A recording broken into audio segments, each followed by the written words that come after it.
안녕하세요. 안녕하세요. 예, 잘 지내셨습니까? 네. 예, 안식일에 또 뵙게 됐습니다. 안식일만 뵈니까 좀 서운하지 않으십니까? 예, 그래도 하나님을 만나는 이 시간 속에 더욱더 큰 축복이 임하게 되기를 바라겠습니다. 아멘. 오늘 제가 제목을 한번 누가복음 17장에 나온 우리에게 믿음을 더하소서라는 가지고 여러분과 한번 하나님의 말씀을 나누도록 하겠습니다. 먼저 우리 누가복음 17장 5절로 10절까지 있는 말씀을 읽어보도록 하겠습니다. 누가복음 17장 5절로 10절까지 있는 말씀입니다. 우리 한번 다 같이 한번 읽어볼까요? 시작! 사도들이 주께 여짜오되 우리에게 믿음을 더하소서 하니 주께서 가라사대 너희에게 겨자씨 하나일 만한 믿음이 있었다면 이 뽕나무도 뿌리가 뽑혀 바다에 심기우라 하였을 것이요 그것이 너희에게 순종하였으리라. 너희 중에 네게 밭을 갈거나 양을 치거나 하는 종이 있어 밭에서 돌아오면 저더러 곧 와 앉아서 먹으라 할 자가 있느냐? 도리어 저더러 내 먹을 것을 예비하고 띠를 띠고 나의 먹고 마시는 동안에 수종 들고 너는 그 후에 먹고 마시라 하지 않겠느냐? 명한 대로 하였다고 종에게 살해하겠느냐? 이와 같이 너희도 명령받은 것을 행한 후에 이르기를 우리는 무익한 종이라 우리의 하여야 할 일을 한 것뿐이라 할지니라. 아멘. 기도하도록 하겠습니다. 하나님 아버지, 오늘 이 시간 저희에게 믿음을 더하여 주시옵소서. 하나님, 저희가 믿음을 갖기를 원합니다. 하나님, 주시옵시고 또 오늘의 말씀을 통하여 주의 말씀을 또한 깨닫게 하여 주시옵소서. 오직 하나님의 성령께서 저희 입술을 주관하여 주시기를 간구하며 예수님의 이름으로 기도드렸습니다. 예, 오늘 누가복음 17장 5절로 6절에 있는 말씀을 제가 읽었습니다. 사도들이 주께 여짜오되 우리에게 믿음을 더하소서 하니 주님께서 말씀하십니다. 가라사대 너희에게 겨자씨 하나일 만한 믿음이 있었다면 이 뽕나무도 뿌리가 뽑혀 바다에 심기우라 하였을 것이요 그것이 너희에게 순종하였으리라. 여러분, 우리가 이 말을 읽으면 좀 약간 이해가 가시나요? 예. 저는 근데 이게 이해가 갈 듯 하다가 잘 안 갈 듯 하기도 하고 좀 갈 듯 하기도 하고 안 갈 듯 하기도 합니다. 왜 그럴까요? 분명히 제자들은 예수님께 물었습니다. 우리에게 뭘 달라고요? 믿음을 달라고.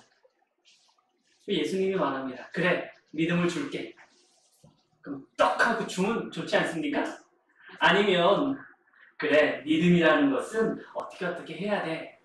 무엇을 하기만 하면 믿음을 너희가 받을 수 있어. 라고 하면서 그러면 너희가 기도를 해. 아니면 성경을 읽어. 뭐 예수를 믿어.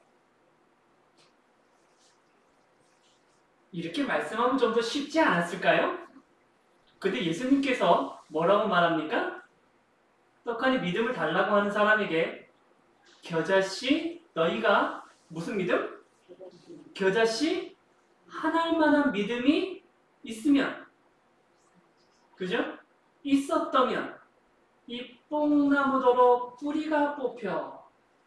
여러분 뽕나무 보셨습니까? 옛날에는 그 누에를 하느라고 제가 어렸을 때 지금은 모르지만 옛날에 저도 어렸을 때에 저희 할머님이 항상 누에를 그 창고에다가 그 누에를 이렇게 키웁니다. 그러면 뽕나무 밭에 가서 뽕을 다 따가지고 누에를 주죠. 뽕나무. 모르겠어요. 제가 그때 어렸을 때는 잘 모르지만 그때 당시에는 뭐 지금처럼 포크레인이 있었던 것도 아니고 예, 뽕나무를 뽑으면 잘 뽑힙니까? 혹시 아십니까? 뽑는 거 잘 뽑히나요? 네, 어르신들은 압니다. 뽕나무 잘 안 뽑힙니다. 네, 그런데 뽕나무 덜어 뿌리가 뭐예요? 뽑혀. 어디에 심기우라? 바다에 심기우입니까?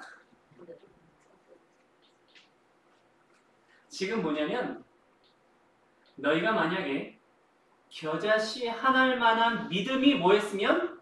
있었으면 뽕나무 덜어 뭐가 뽑혀서? 뿌리가 그것도 스스로 뽑혀서 어디에 심기운다? 바다에 심기우리라 하였을 것이요 그것이 너희에게 뭐했으리라? 순종하였으리라. 이거 불가능한 일입니까? 가능한 일입니까? 불가능한 일이죠. 불가능한 일이죠. 그러다 보니까 이걸 이해하려다 보니까 약간 좀 이해하기가 어려워요. 자, 그러면 여러분 우리가 왜 믿음이 있어야 합니까? 여러분들 예수님께 우리가 요구합니다. 제자들이 요구합니다. 그죠? 예수님, 우리에게 믿음을 더 주십시오. 믿음을 왜 달라고 하십니까? 목적이 뭡니까? 동기가 어디에 있습니까? 왜 우리가 믿음이 필요로 합니까? 천국 가려고 해요? 예수님 잘 믿어서 어떻게 하려고 해요?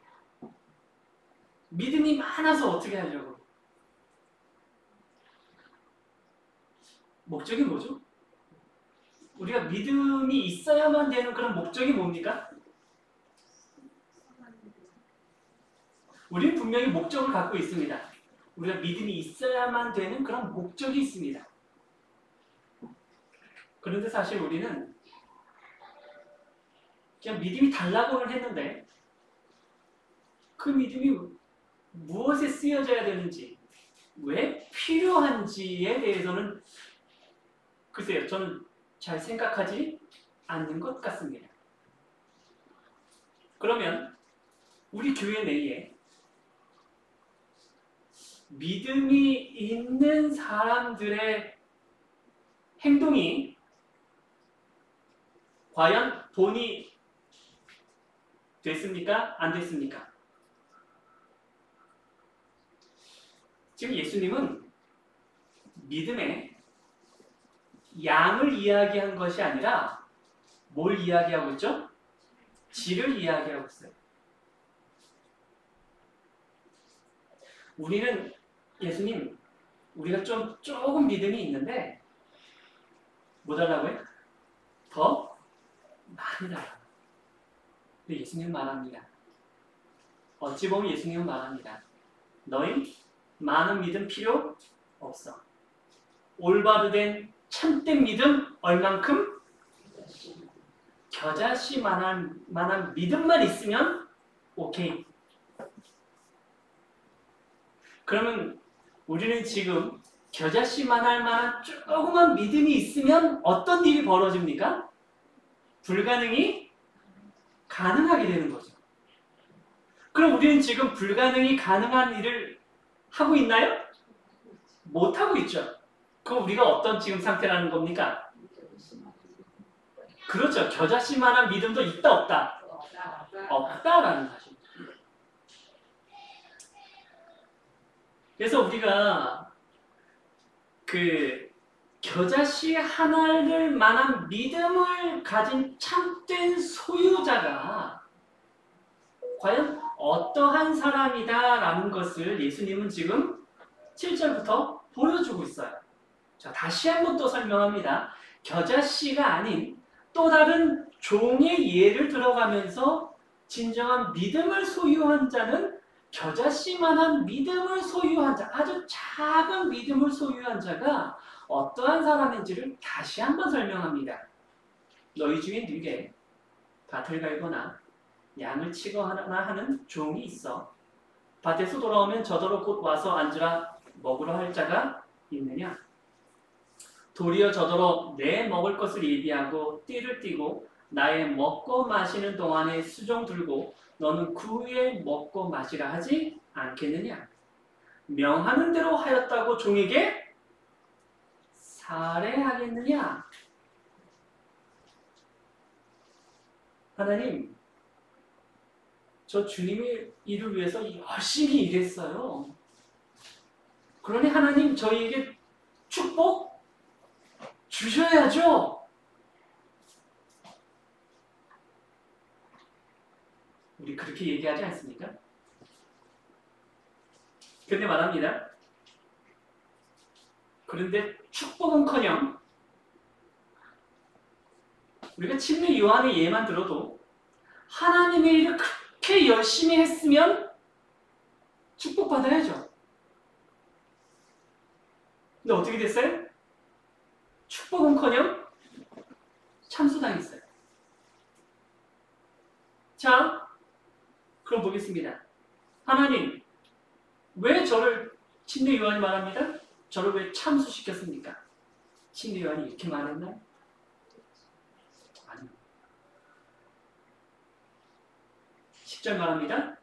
이와 같이 너희도 명령받은 것을 행한 후에 이르기를 우리는 뭐라? 무슨 종이라고요? 무익한 종이라. 우리의 하여야 할 일을 한 것뿐이라 할지니라. 그러면 참된 믿음의 소유자는 어떻게 반응이 나타나는 겁니까? 우리는 무슨 종이다? 무익한 종이다. 무슨 일을 했는데? 엄청난 희생과 고통을 감수했는데 결론은 나는 무슨 종이다? 무익한 종이다. 라고 말하는 것입니다.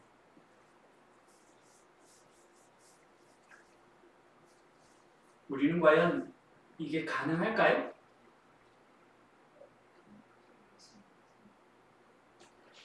이게 과연 가능한 일일까? 예. 우리는 하나님께서, 예수님께서 우리에게 이러한 믿음을 주시겠다고 약속하셨고 또 이 일은 가능한 일입니다. 성경은요, 어떻게 우리가 진정한 참된 종인가를 마태복음 25장에서도 우리가 명확히 말합니다. 그 주인이 이르되 잘하였도다 착하고 충성된 종아, 내가 작은 일에 충성하였으며 내가 많은 것으로 내게 맡기리니 내 주인의 즐거움에 참여할지어다. 진정한 참된 믿음의 소유자가 어떤 소유자인지를 이야기를 합니다. 자, 그럼요. 성경은 우리가 과연 어떻게 진정한 참된 믿음을 소유할 수 있는지를 다시 한번 살펴볼 텐데요. 이러한 질문들은 다시 한번 성경에서 베드로의 예를 들어서 한번 설명을 해보도록 하겠습니다. 베드로후서 1장 5절로 7절에 보게 되면 참된 믿음의 소유자는 어떤 사람인가 라고 5절, 6절, 7절 이렇게 말하냐면 이러므로 너희가 더욱 힘써 너희 믿음의 덕의 지식을, 지식의 절제를, 절제의 인내를, 인내의 경건을, 경건의 형제 우애를, 형제 우애의 사랑을 공급하라. 이게 무슨 모습이냐면 천국의 모습입니다. 천국의 모습이고 하나님께서 우리에게 바라시는 진정한 믿음을 가진 자가 갖고 있어야 할 품성입니다. 그런데 우리는 사실 이러한 품성을 갖는 데에 많은 실패를 합니다. 그러기에 이 마지막 재림 때에 예수님은 말합니다. 너희가 과연 믿음을 보겠느냐? 인자에 올 때에 너희가 과연 믿음을 보겠느냐라고 합니다. 그럼에도 불구하고 베드로후서 1장 5절로 7절에 이러한 천국 백성들이 가져야 할 품성에 대해서 베드로는 말했지만 이것이 허황된 꿈이 아니라 분명 할 수 있음을 이렇게 이야기를 합니다. 베드로후서 1장 4절을 보게 되면 바로 그 전절을 보게 되면 이렇게 되어 있습니다. 이로써 그 보배롭고 지극히 큰 약속을, 그 약속이 뭘까요? 천국이죠. 우리가 왜 천국에 들어가야 합니까? 신의 성품을 가져야 하는 거죠. 큰 약속을 우리에게 주사 이 약속으로 말미암아 너희로 정욕을 인하여 세상에서 썩어질 것을 피하여 누구의 성품에? 신의 성품에 뭐하는 자? 참여하는 자가 되게 하려 하셨으니 라고 되어 있습니다. 그러니까 우리가요, 예수님께서 약속하셨어요. 내가 너를 누구의 품성에 참여케 한다? 신의 성품에 참석해 한다. 그러므로 말미암아 너희가 믿음의 덕을 덕의 지식을 지식의 절제를 절제의 인내를 인내의 경건을 경건의 형제 우애를 형제 우애에 뭘 주겠다? 사랑을 공급할 수 있는 무슨 품성을 주겠다? 신의 성품을 주겠다라고 합니다. 그러면 자, 이 복음의 능력은 뭐냐면 제자들은 말했습니다. 우리에게 뭘 더하소서? 믿음을 더하소서. 믿음이 왜 필요합니까? 왜 우리가 믿음을 가져야만 합니까? 그렇죠. 그래서 이 질문은요, 이렇게 또 바꿀 수가 있어요. 과연 우리가 품성이 변화됩니까? 여러분들은 어떻게 생각하세요? 과연 우리가 품성이 변화가 됩니까? 온전한 믿음을, 겨자씨만한 믿음을 소유하면 어떻게 된다는 거예요? 불가능이 가능하게 된다는 것이죠. 그런데 우리가 장모님 80, 90을 살아온 생애 보니까 사람의 품성이 사람이 변합니까? 변하던가요? 안 변하죠? 그런데 중요한 건 그럼 왜 안 변했냐는 거죠. 왜 우리는 이 모양 이 꼴로 계속 가냐는 것이죠. 왜 그럴까요? 왜일까? 우리는 사실 우리의 이 품성 변화,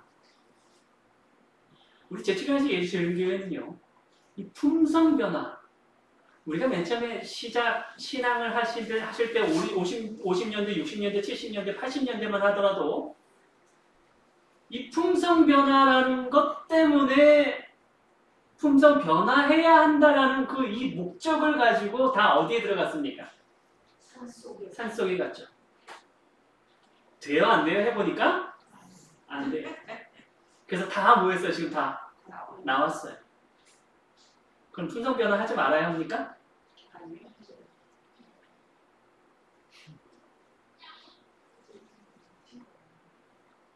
어떻게 하면 그러면 품성이 변화가 됩니까? 옛날처럼 고춧가루 안 먹고 예, 우리가 건강법칙 지켜야 합니다. 하나님의 율법 중요합니다.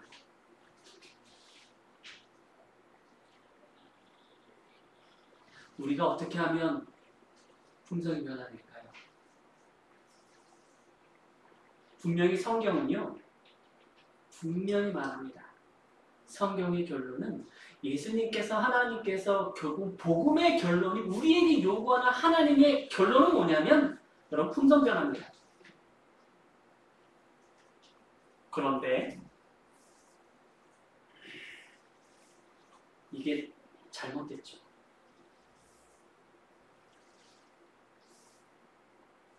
품성 변화를 이야기하면서 계속 상대방을 정죄하기 시작합니다.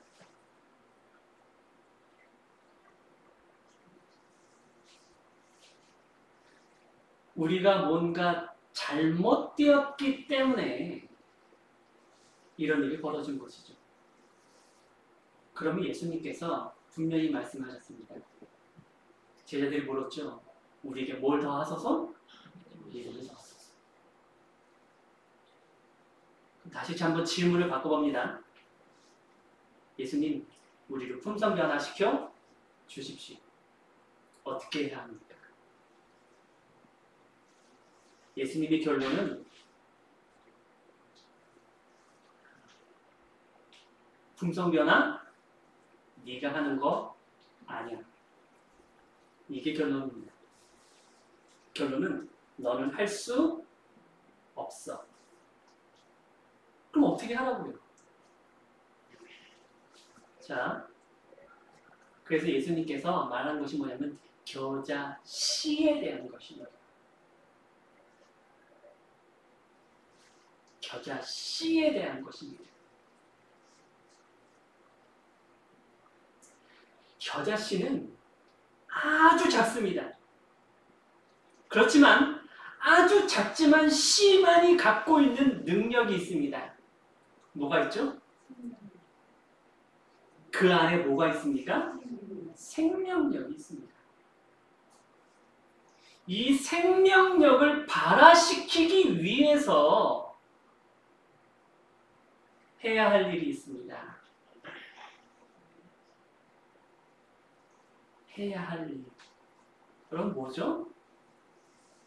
씨는 엄청난 능력을 갖고 있어요. 아주 작지만 엄청난 능력을 갖고 있는데 갖고만 있으면 뭐합니까? 이 씨가 뭐 해야 되죠? 발화돼야죠. 그래서 큰 나무가 돼야 되죠. 엄청난 능력이 발휘돼야 되죠. 그러면 씨를 갖고 있으면 됩니까? 어떻게 해야 하죠? 심는 거죠.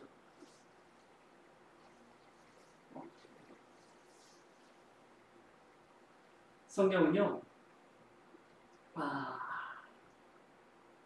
이 품성 변화의 본질은요, 이 씨가 발화하는 건 이건 누구의 능력이냐면 이건 하나님의 능력입니다.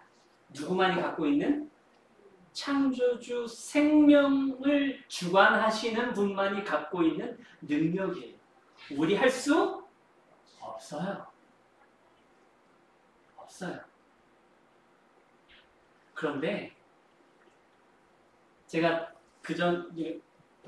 먼저 그 다음 제가 요거부터 먼저 드릴게요. 자, 제가 요거 먼저 드리겠습니다.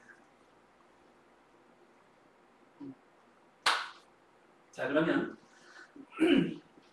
바리새인들이요, 하나님의 나라가 어느 때에 임합니까? 라고 묻습니다. 우리도 재림교회입니다. 그죠? 우리 어딜 가길 그렇게 바랍니까? 하늘 가기를 바랍니다.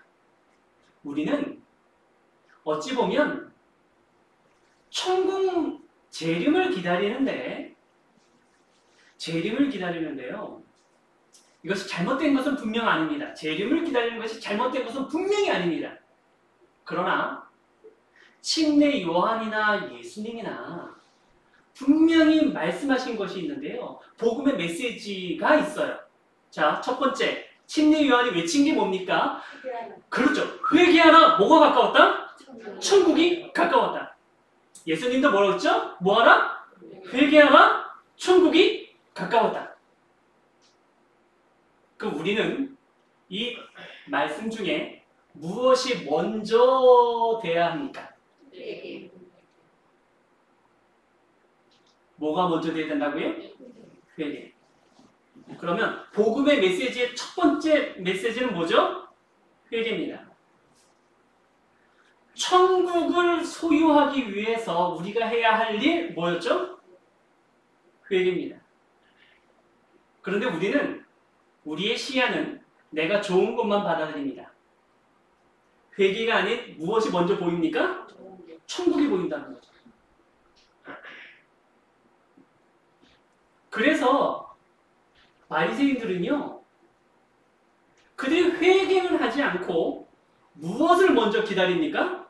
하나님의 나라를 기다리는 거죠. 어느 때에 임합니까? 그러면 이 바리새인들은 자기 자신들은 회개했다라고 생각한 거죠. 당연히 어디를 간다라고 생각한 겁니까? 천국에 간다라고 생각한 거예요. 그러니까 하나님의 나라가 어느 때에 임합니까? 라고 질문을 합니다. 그런데 결국은 이 말과 같습니다. 이 질문은요, 또 다른 질문으로 또 바뀝니다. 어느 때에 우리의 품성이 변합니까? 누가 오시면? 예수님이 오시면 변합니까? 우리는 계속 늦은 비만 기다리고 있어요. 늦은 비만 오면 뭐 한다? 변한다.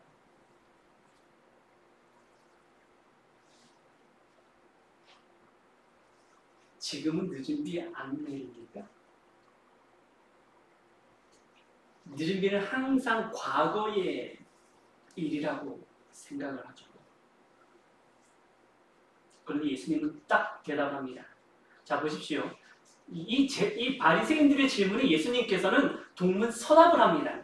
그런데 이게 동문서답이 아니고요, 예수님이 진정한 정답을 말씀하셨어요. 하나님의 나라는 어디 있느니라? 너희 안에 있느니라. 그럼 우리 안에 있다는 게 뭐죠? 다시 한번 겨자씨로 한번 돌아가 볼게요. 하나님의 천국은 우리 마음 안에 이미 준비되어져 있고 할 수 있습니다. 겨자씨, 예수님을요,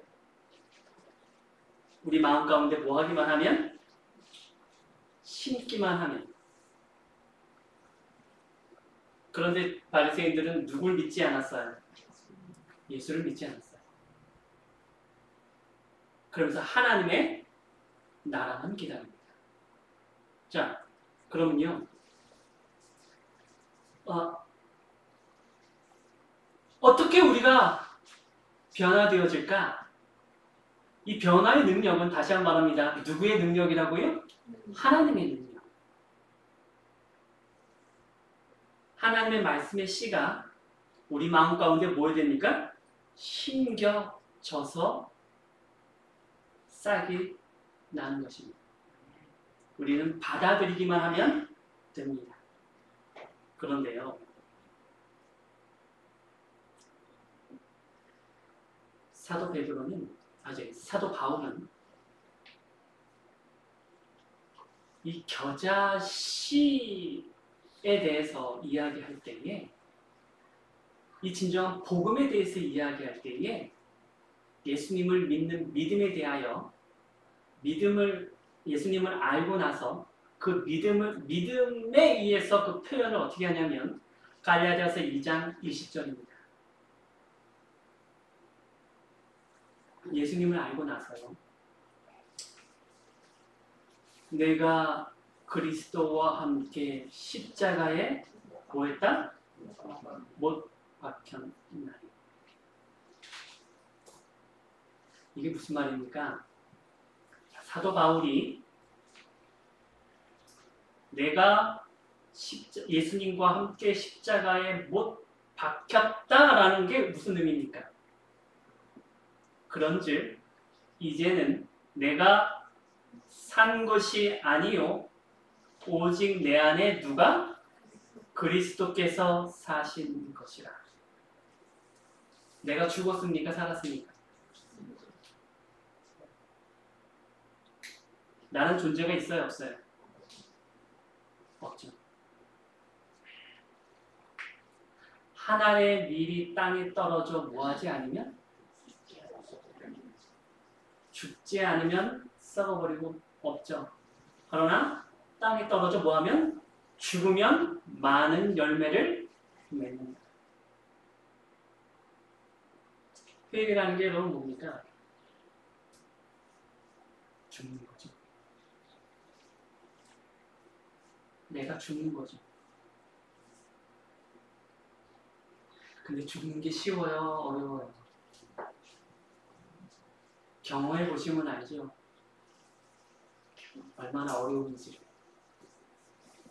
제자들이 무익한 종이다라고 이야기한 이유가 뭡니까?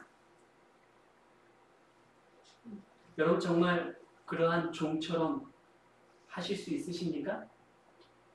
할 수 있는 사람은 어떤 사람입니까? 죽은 사람입니까? 자아가 없는 사람입니다.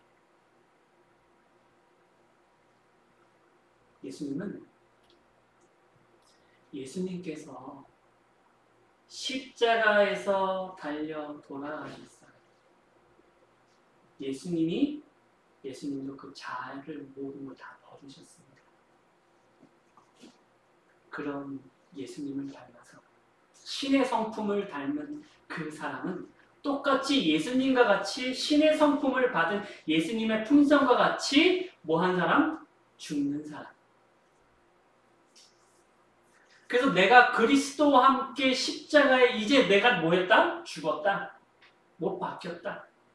그런즉 이제는 내가 사는 것이 오직 내 것이 아니오. 오직 내 안에 그리스도께서 사신 것이오.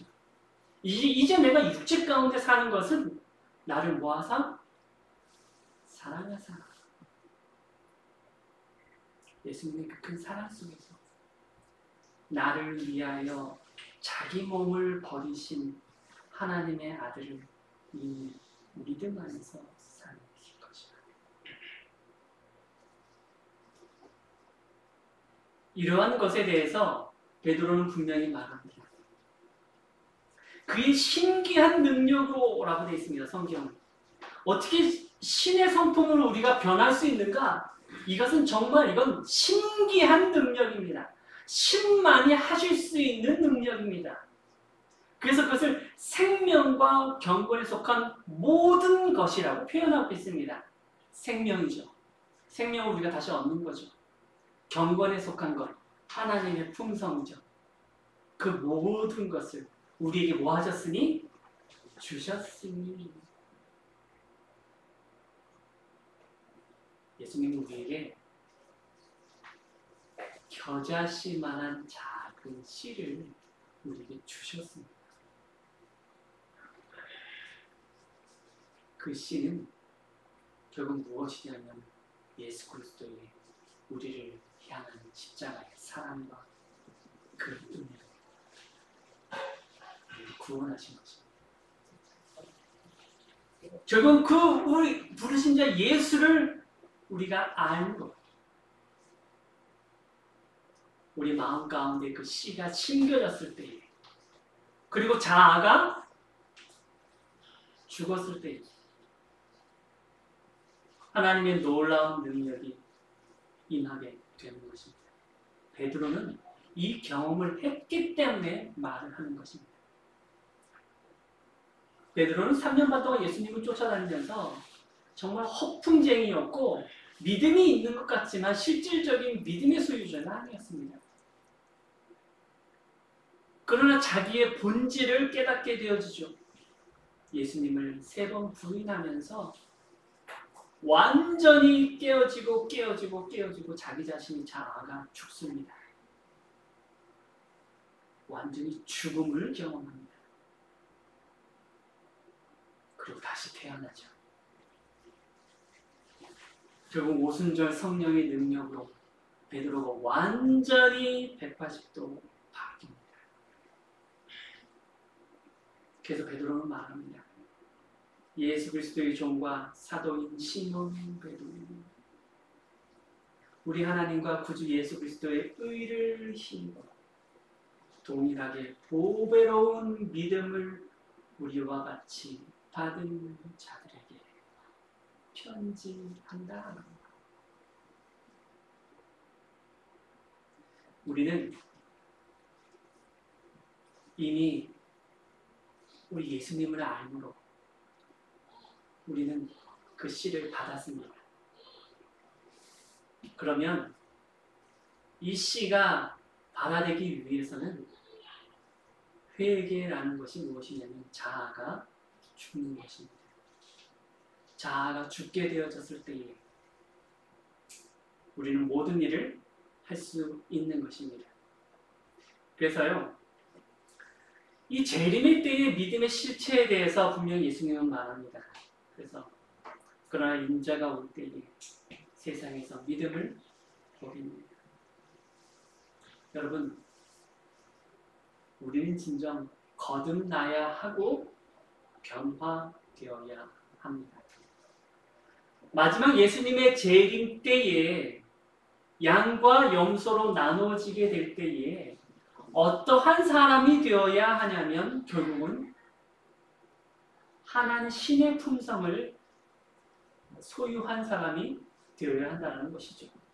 물론 이것도 하나님이 하실 일이십니다.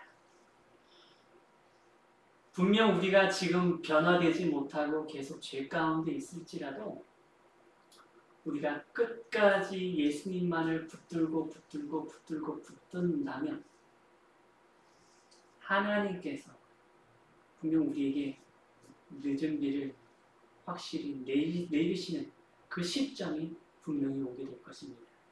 그러나 여러분, 먼저 우리의 자아를 죽이기 바랍니다. 그러면 이런 신기한 능력이 분명 성령 하나님을 통하여 우리에게 비를 내리시고 그 씨는 발화가 되어서 하나님의 놀라운 성령의 열매를 맺게 되시게 될 겁니다. 여러분, 오늘 이 시간 회개의 의미가 진정 무엇인지 우리가 정말 오늘 시간 자아가 죽는 이 안식의 시간, 그래서 정말 우리가 다시 한번 거듭나는 이 시간 되시길 바라면서 오늘 말씀을 마치겠습니다. 네. 찬미 421장 뒤에 목사님의 축도로 오늘 예배를 마치도록 하겠습니다. 찬미 421장입니다.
우리가 예수님의 십자가를 바라보고 진정한 십자가의 의미가 무엇인지 진정한 예수님의 품성을 담게 하여 주시옵소서. 아멘.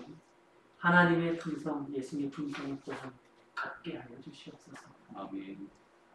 내가 그리스도와 함께 십자가에 못 박혔나니 그런즉 이제는 내가 산 것이 아니요 오직 내 안에 그리스도께서 사신 것이다.